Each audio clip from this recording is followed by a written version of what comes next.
Water on Earth is never still. From the oceans to the sky, from clouds to rivers, and back to the sea, water moves endlessly through a continuous global cycle that has been operating for billions of years. This movement shapes climates, drives all forms of weather, and sustains every living organism on the planet. A single drop of water today may once have evaporated from an ancient ocean, frozen in a glacier during an ice age, or seeped underground centuries ago. Its journey, unending and ever-changing, is the essence of Earth's water cycle, a system that powers the heartbeat of our world. 1. Why water is always moving. Earth is unique in the solar system because it contains water in all three states, solid, liquid, and gas, at the same time.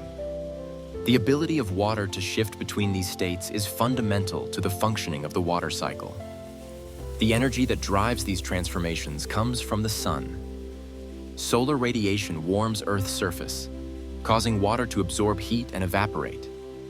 About 90% of all water vapor in the atmosphere originates from the oceans, where sunlight heats vast bodies of water and sends molecules rising into the air.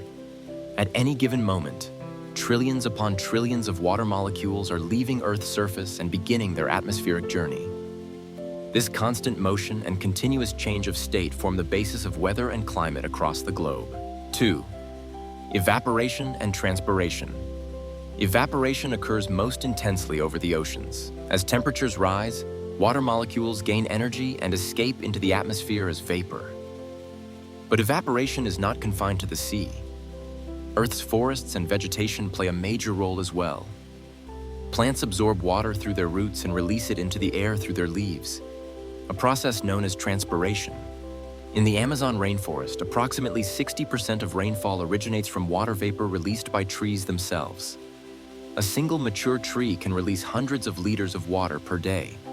Combined, the world's vegetation releases an immense amount of moisture that helps maintain atmospheric humidity and stabilize temperatures.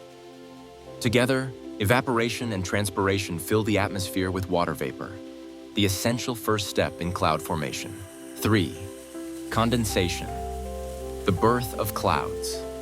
As water vapor rises into higher altitudes, the air becomes cooler.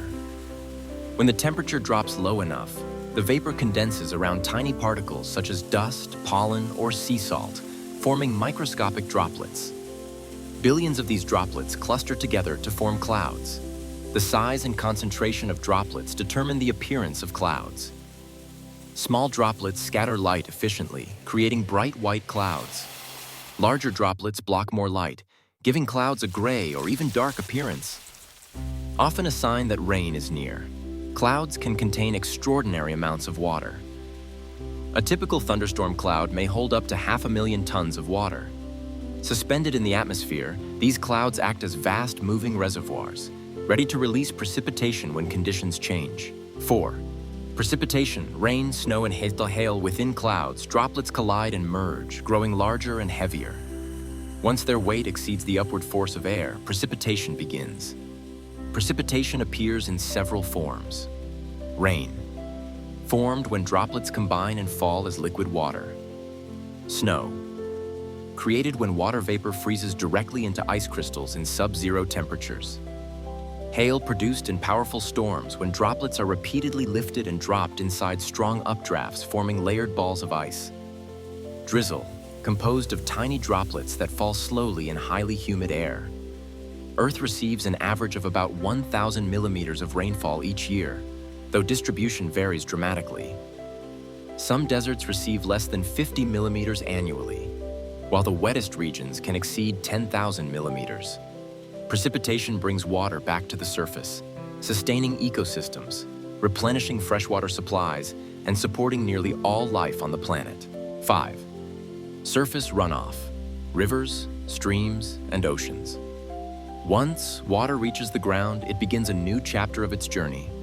Some of it flows across the surface, forming rivers, streams, lakes, and wetlands before eventually returning to the ocean. These flows do far more than transport water. They carry minerals, nutrients, and sediments that shape landscapes and create fertile land. Surface runoff is a powerful sculptor of Earth's terrain.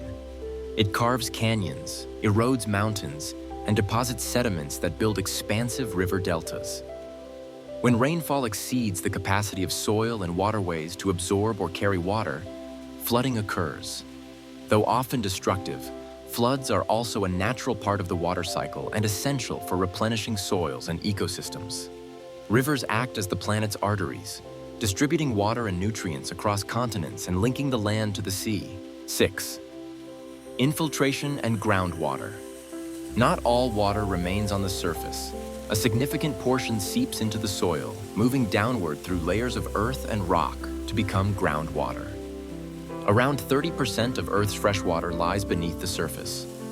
Groundwater is stored in aquifers, rock layers capable of holding and transmitting water. Many cities and agricultural regions rely heavily on these underground reservoirs. Some aquifers contain water that has remained trapped for thousands of years, known as fossil water. Groundwater sustains plant life, maintains soil moisture, feeds springs, and acts as a hidden but vital reserve of freshwater for human societies. 7. The water cycle and global weather.